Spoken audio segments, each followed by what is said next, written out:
नमस्कार दोस्तों, stock market studies में फिर से एक बार आपको बहुत-बहुत दिल से स्वागत करता हूँ। तो आज मैं फिर से आपके सामने कुछ इंपॉर्टेंट कंपनी अपडेट लेके आया हूँ, तो उसके साथ-साथ टेक्निकली चार्ट पैटर्न्स के बारे में चर्चा करूँगा। तो प्लीज़ इस वीडियो को लास्ट तक देखिएगा और अभी तक आपने चैनल को सब्सक्राइब नहीं किया, तो देर किस बात की? अभी फटाफट सब्सक्राइब कर लीजिए। बहुत सारा इन्फॉर्मेशन और अपडेट आपको सीखने को और जानने को मौका मिलेगा क्योंकि मेरे तरफ से कोई भी रिकमेंडेशन वीडियो नहीं होता है, हमेशा सिखाने के लिए मैं इस वीडियो लेके आता हूँ। अगर आपको काम करना है तो सीखना पड़ेगा, तो सीख कर काम करिए। तो चलो देख लेते हैं कौन सा कंपनी है इस वीडियो के अंदर।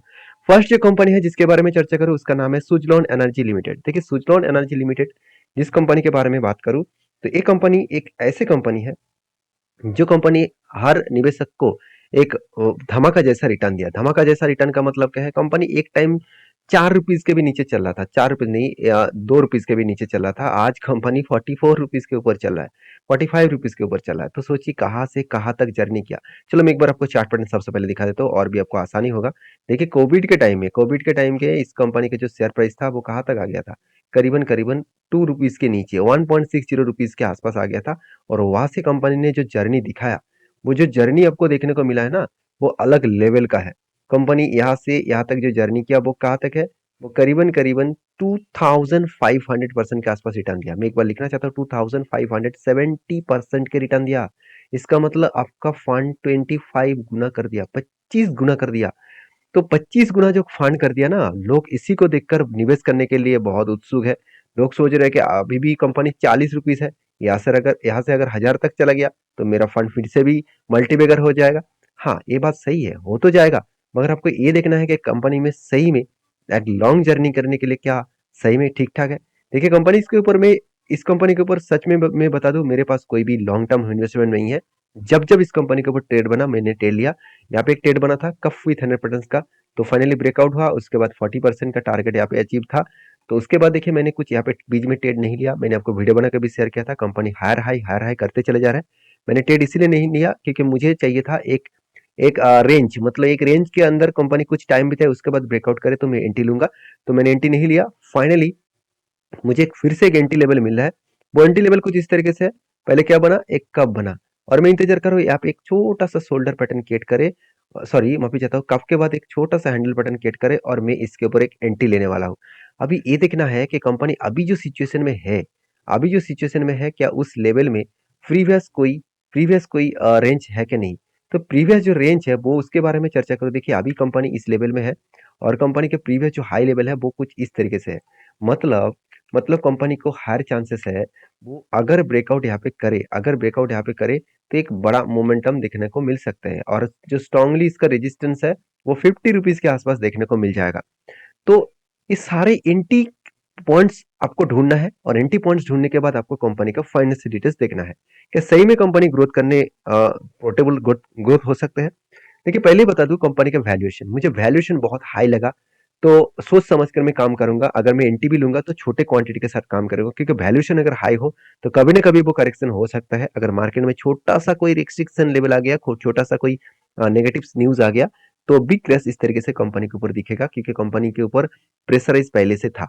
तो कंपनी का देखिए पी रेशियो कितना है? 163 के आसपास है। कंपनी का प्रीवियस जो पी रेशियो था उससे उसको भी ब्रेक करके कंपनी आगे गया, बहुत ऊपर चला गया पी रेशियो। इसका एवरेज पी रेशियो 5 साल में 112 है और कंपनी का करंट पी रेशियो 160 के ऊपर है।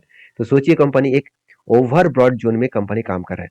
तो ओवर ब्रॉड जोन में काम करना बहुत ज्यादा रिस्की होता है। तो इसीलिए मैंने पहले आपको बताया था कि अगर रेंज के अंदर कुछ टाइम बिताए उसके बाद अगर ब्रेकआउट करे तो उस लेवल को मैं जरूर डिसीजन ले सकता हूँ। तो कंपनी के ऊपर अगर देखेंगे तो आरओसी आरओई दोनों में सिर्फ आरओसी देखने को मिला, आरओई मुझे कुछ भी डेटा अवेलेबल नहीं देखने को मिले। तो कंपनी का डेप्थ एकदम ना के बराबर है। डेप्थ कहा गया, पहले तो कंपनी के पास डेप्थ था, चलो मैं आपको बताता हूँ। कंपनी की जो अगर बैलेंस शीट है वो देखेंगे तो कंपनी के पास डेप्थ कितना था? 13,000, 11,000, 17,000 करोड़ के आसपास डेप्थ हुआ करता था। तो कंपनी क्या क्या खुद के जो रिजर्व्स है उस रिजर्व को बेचा और उस रिजर्व बेचकर कंपनी ने कर्जा मिटाया और कंपनी के जो फिक्स्ड एसेट है उसको भी बेचा। उसके बाद कंपनी ने क्या किया? खुद के रिजर्व को, सॉरी कर्जे को, वो ना के बराबर लेके आए। इस बार कंपनी का जो डेप्थ है वो जीरो के आसपास लेके आए। देखिए एक सेंटीमेंट यहाँ पे काम करते हैं, लोगों के मन में यही सोच बैठ जाते हैं कि कंपनी के पास डेप्थ नहीं है तो कंपनी बेस्ट है। ऐसे बिल्कुल नहीं है। ऐसे हमेशा सोचना नहीं है कि कंपनी का डेप्थ नहीं है तो कंपनी बेस्ट बन जाएगा, ऐसे बिल्कुल नहीं है। कंपनी का डेप्थ कम हुआ तो क्या हुआ? क्या कंपनी का सेल्स ठीक ठाक हो रहा है? चलो वो आपको दिखा देता हूँ। कंपनी के सेल्स में जिस तरीके से पहले सेल्स था उसी रेंज को धीरे धीरे करके आगे बढ़ा रहा है।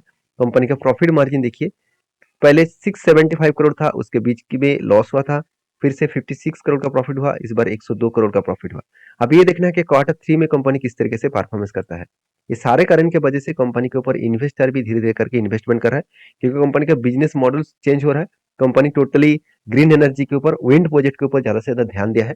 तो सुजलोन एक ऐसे कंपनी है जो इंडिया के सबसे पुराना और सबसे बड़ा विंड प्रोजेक्ट के ऊपर काम करने वाला कंपनी है। तो इस कंपनी के ऊपर आपके क्या डिसीजन है, वो जरूर मुझे कमेंट्स करके आप बता सकते हैं। तो नेक्स्ट जो कंपनी उसके बारे में बात करूं, उसका नाम है 197 कम्युनिकेशन लिमिटेड, जो जिसको हम लोग पेटीएम नाम से जानते हैं। तो पेटीएम, हर किसी के मन में एक ही क्वेश्चन बैठ जाते हैं कि पेटीएम जैसे कंपनी के ऊपर क्या निवेश करना चाहिए। मुझे एक दोस्तों ने अच्छा कमेंट किया, सर 2000 मतलब 2024 खत्म होने के बाद देख लेना इस कंपनी कहाँ से कहाँ तक जाएगा। मतलब उनका कहने का मतलब है कि आज वो नीचे जिस तरीके से गिर रहा है उससे कई गुना ज्यादा वो ऊपर जाएगा। देखिए दोस्त, मैं एक बात आपको बता दूं, ये बात आपका सही भी हो सकता है, गलत भी हो सकते हैं। मैं इसके ऊपर डिबेट नहीं करूंगा। मैं सिर्फ फिलहाल की जो डेटा है उस डेटा के बारे में बात करूंगा, क्योंकि फ्यूचर में क्या होने वाला है उस कंपनी के ऊपर वो कोई नहीं जानता, कोई नहीं जानता। जैसे बहुत सारे बड़े बड़े कंपनी को डूबता हुआ आपने देखे होंगे, बहुत सारे डूबता हुआ कंपनी को वो आज पीक लेवल में है, ऐसा भी आप देख रहे हैं। तो कहने का मतलब है ये बिजनेस है, बिजनेस कब टान लेंगे वो किसी को पता नहीं। मैं हमेशा एग्जांपल देता हूँ यस बैंक का। यस बैंक एक टाइम राज कर रहा था, राज कर रहा था यस बैंक। और आज मतलब आज कंपनी कहाँ से कहाँ तक आ गया, 400 से कंपनी 4 रुपीज तक चला गया था। तो 400 से 4 रुपीज आज रिकवरी हुआ है, तो अच्छी बात है, वो अलग बात है। मगर कंपनी जर्नी दिखिए, 400 से 4 रुपीज जाना मतलब मैनेजमेंट अगर बेकार काम कर रहा है तो उस कंपनी तो कभी ना कभी डूबेगा। और हाँ, जो दोस्त ने मुझे कमेंट्स किया उसके बाद में मैं डिबेट नहीं करूंगा, ये डिबेट करना मेरा काम नहीं है। मेरा काम यही है कि मेरे ओपिनियन आपके साथ शेयर करना, आपका ओपिनियन मेरे साथ शेयर करना। आपके आपने जो ओपिनियन रखा इसके लिए मैं बहुत थैंकफुल हूँ, क्योंकि आपका ओपिनियन पॉजिटिव भी हो सकता है। तो इसके लिए मैं कोई भी बात नहीं करूंगा। मैं हाँ एक बात जरूर कहूंगा, कंपनी का जो अभी फिलहाल के लिए परफॉर्मेंस परफॉर्मेंस देखिए, आपको लग रहा है कि हाँ चलो सेल्स तो बढ़ रहा है, चलो ठीक है मान लेता हूँ मैं सेल्स बढ़ रहा है, मगर कंपनी एक्सपेंस को नहीं घटा पा रहा है। क्यों नहीं घटा पा रहा है? एक्सपेंस घटा पाने के बाद ही कंपनी का प्रॉफिट मार्जिन देखने को मिलेगा। तो एक्सपेंस क्यों घटा नहीं पा रहा है, उसके पीछे रीजन देख लीजिए। कंपनी का सबसे एक्सपेंस कहाँ पे लग रहा है? Employ cost. तो सोचिए, अगर आपका बिजनेस छोटा है, बिजनेस चलो मान लेते हैं बड़ा ही है, तो उससे कई गुना ज्यादा आपका एम्प्लॉय का कॉस्ट है, मतलब आपका एम्प्लॉय का खर्चा है। तो वो बिजनेस कहाँ से टिक पाएंगे, क्योंकि आप सबसे ज्यादा खर्चा एम्प्लॉय का कर रहे हैं। चलो मैं एक एग्जांपल दे रहा हूँ, चलो मैं एक एग्जांपल आपको यहाँ पे टीसीएस के ऊपर दे रहा हूँ। देखिए टीसीएस इंडिया का सबसे बड़ा आईटी सेक्टर कंपनी है, वर्ल्ड का second largest IT sector company है। फिर भी इसका क्वार्टरली रिजल्ट के बाद अगर आप एक्सपेंस को देखेंगे, देखिए टीसीएस के भी एम्प्लॉय कॉस्ट कितना है, 57। मगर इतना एम्प्लॉय कॉस्ट देने के बाद भी वो प्रॉफिटेबल बिजनेस में है। मगर पेटीएम ने क्या किया, पेटीएम का भी देखिए एम्प्लॉय कॉस्ट कितना है, 53। इसका मतलब टीसीएस के आसपास। तो उसका भी तो प्रॉफिट होना चाहिए था, मगर बिल्कुल नहीं। कंपनी एक्सपेंस को कम ही नहीं कर पाए, जिसके चलते कंपनी को बिग लॉसेस देखने को मिला। सर आज का लॉसेस नहीं है, कंपनी कंटिन्यूसली लॉस करते चले जा रहे हैं, जिस कारण के वजह से मैं इस कंपनी के ऊपर अभी बुलिश नहीं हूँ, आज मैं बैरिश हूँ। इस कंपनी के ऊपर मैं कोई भी ट्रेड अभी तक नहीं लिया। एक ट्रेड बना था, मैं आपको दिखाऊंगा, चलो मैं आपको दिखाई देता हूँ। एक ट्रेड बना था, वो ट्रेड कहाँ पे बना, यहाँ पे बना, ध्यान दीजिएगा इस चीज को। यहाँ पे क्या बना, एक बिग कप बना, उसके बाद एक हैंडल बटन क्रिएट हुआ और फाइनली ब्रेकआउट हुआ। और अगर मैं इसको मार्किंग करूँ, इस लेवल को अगर मार्किंग करूँ, तो आप ध्यान दीजिएगा, जो टारगेट निकल के आ रहा था वो टारगेट कुछ इस तरीके से निकल के आ रहा था, मगर टारगेट होने से पहले ही वो रिवर्सल कर गया। क्यों? क्योंकि वो स्ट्रांगली क्या था, एक रेजिस्टेंस कम सप्लाई जोन था। इसी लेवल से एक बिग क्रैश हुआ था। तो कहने का मतलब है ये जो लेवल है, इस लेवल को मैंने एंटी एंटी के हिसाब से लेना चाहिए था, मगर मैंने नहीं लिया। क्यों? क्योंकि कंपनी का परफॉर्मेंस ही बेकार है, कंपनी का परफॉर्मेंस ही अभी अच्छा नहीं है। तो इसके ऊपर एंटी लेकर मैं क्या करूं, तो यहाँ पे बुरी तरीके से फंस सकता था। तो इसलिए मैंने एंटी नहीं लिया। और जो लोग एंटी ले चुके थे उनके उनके खुद के ओपिनियन के हिसाब से मैं ऑब्वियसली वेलकम करूंगा। आप आपके हिसाब से ओपिनियन जरूर रखिए, क्योंकि मेरे कहने का मतलब है कि मैं हमेशा आपको वही चीज दिखाता रहता हूँ जो मैं खुद ट्रेड इतने सालों तक करके आया हूँ। 7 साल तक मैं इस तरीके से पैटर्न्स को मतलब इस तरीके से स्ट्रेटेजीज को फॉलो करके काम कर रहा हूँ। मेरे स्ट्रेटेजीज आज तक बदल नहीं गया कि मैंने नया नया स्ट्रेटेजीज के ऊपर काम करना शुरू कर दिया। हाँ, कुछ स्ट्रेटेजीज को एक्स्ट्रा भी यूज करता हूँ। अगर वो जानना है तो आप मुझे कमेंट्स करिए, अगर ज्यादा कमेंट्स आएंगे तो वो स्ट्रेटेजीज मैं आपको सिखाने वाला हूँ, जो मैं इस कप विद 100 पैटर्न को छोड़कर और कुछ स्ट्रेटेजीज है जो मैं आपको सिखाने वाला हूँ। तो सीखने के लिए आए हैं तो जरूर ज्वाइन करिए, और टेलीग्राम को भी ज्वाइन करिए, जहाँ पे आपको सीखने के लिए सारी चीज फ्री ऑफ कॉस्ट मिल जाएगा। कोई भी 1 रुपया भी चार्जेस आज तक मैंने नहीं लिया और कभी भी नहीं लूंगा। तो नेक्स्ट जो कंपनी उसके बारे में बात करूँ उसका नाम है इंद्रप्रस्थ गैस लिमिटेड। तो इंद्रप्रस्थ गैस लिमिटेड जो आईजीएल नाम से जाना जाता है, तो इस कंपनी के ऊपर एक गवर्नमेंट के अनाउंसमेंट के कारण शेयर में एक बिग करेक्शन हुआ था और मैंने आपको ये भी बताया कि कंपनी स्ट्रांगली एक सपोर्ट को फेस करेगा, उसके बाद वो रिवर्सल कर सकते हैं। फाइनली वो सपोर्ट को फेस किया और सपोर्ट कहाँ पे था, यहाँ पे देख सकते हैं कि रेंज के हिसाब से कंपनी सपोर्ट बना और सपोर्ट बनने के बाद कंपनी धीरे धीरे करके आगे बढ़ रहा है और मुझे लगता है इजी तरीके से यहाँ पे वो टारगेट को सॉरी इसी तरीके से इस रेंज को वो ब्रेकआउट करेगा।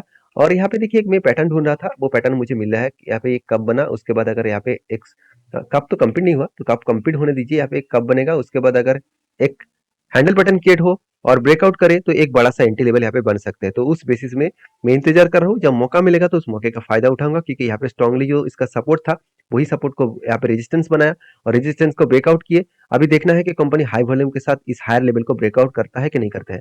अगर ब्रेकआउट करे तो एक बड़ा एंट्री लेवल मिल सकता है। तो आईजीएल के ऊपर एक ही बात कहूंगा कि कंपनी का परफॉर्मेंस में कोई भी कमियां देखने को नहीं मिलेगा। अगर एक पॉइंट से आप कमियां ढूंढ के आप निकल पाए तो मैं जरूर कहूंगा कि हाँ, इस कंपनी में कमियां है। कंपनी ये लगातार एक सेल्स का ग्रोथ देखने को मिले, एक्सपेंस को मेंटेन करने के बाद कंपनी लगातार प्रॉफिट को मेंटेन किया और फर्स्ट टाइम कंपनी 500 करोड़ को भी क्रॉस ओवर किए। और एज ए कैश फ्लो के हिसाब से बात करूं तो यहाँ पे भी आपको पॉजिटिव दिखेगा। एज ए इन्वेस्टर के बात करूं तो इन्वेस्टर भी कंटिन्यू कर रहा है। हाँ, मान लेता हूँ एफएस ने एक 1% स्टेक बेचा, मगर उसका उल्टा क्या हुआ, डीएस ने वो शेयर को खरीदारी कर लिए। तो इसका मतलब इंस्टीट्यूशन माल बेचने के लिए तैयार ही नहीं है, वो खुद माल होल्ड होल्ड कर रहा है और खुद माल को कंटिन्यू कर रहा है। और रही बात इस कंपनी की जो बैलेंस शीट है, वो अभी देखेंगे तो रिजर्व भी लगातार बढ़ते चले गए और कंपनी के जो कर्जा पहले ज्यादा था वो कर्जे को कम किया और फिक्स्ड एसेट भी बढ़ाया और उसके साथ साथ कंपनी खुद के बिजनेस के ऊपर पैसा भी लगा रहा है। तो इतने सारे पॉइंट जब पॉजिटिव है, क्या वो कंपनी नीचे रहेंगे? बिल्कुल नहीं। यही तो होता है पावर। और इसीलिए देखिए बड़े बड़े इन्वेस्टर क्या करते हैं, जब भी इस नीचे आए ना, जब भी इस नीचे आए तो वो लोग इंतजार कर रहा था जब भी मुझे सपोर्ट मिलेगा तो मैं एंट्री लूंगा। तो फाइनली सपोर्ट मिला, वो एंट्री ले लिया, उसके बाद देखिए ऊपर गया। तो इसी तरीके से काम होता रहता है, आपको सारी चीजों को समझ कर काम करना पड़ेगा। ऐसे नहीं कि सिर्फ टेक्निकली चार्ट पैटर्न देख लिए और मैंने ट्रेड कर लिया, वो सही नहीं होगा, क्योंकि वो ट्रेडिंग वाला काम है। अगर ट्रेड आप इंट्राडे ट्रेड करते हैं, अगर इंट्राडे ट्रेड करते हैं तो वो उसके लिए आपको फंडामेंटल फाइनेंशियल देखने का जरूरत नहीं है, आप सिर्फ टेक्निकल को देखकर ही काम करिए। अगर आप इंट्राडे ट्रेड भी जानना चाहते हैं, सीखना चाहते हैं जिस तरीके से मैं ट्रेड खुद करता हूँ, तो आप मुझे जरूर कमेंट करिए। जितना कमेंट्स आएगा उसके ऊपर मैं बेसिस करके मैं आपके साथ वीडियो भी लेके आऊंगा। तो नेक्स्ट जो कंपनी है उसके बारे में चर्चा करूं, उसका नाम है एम के एक्जिम इंडिया लिमिटेड। तो एम के एक्जिम लिमिटेड जो है वो एक छोटा सा कंपनी है, 450 करोड़ का मार्केट कैप है और कंपनी एक बहुत छोटा कंपनी है। कंपनी बोनस का अनाउंसमेंट किया। कंपनी मतलब दो के बदले आपको एक शेयर मिलेगा, क्योंकि कंपनी के जो 1:2 रेशियो का जो बोनस है वो आपको कब मिलने वाला है, 17 तारीख को। तो 17 तारीख से पहले अगर आपको बोनस चाहिए तो 17 तारीख से पहले खरीदारी करना पड़ेगा।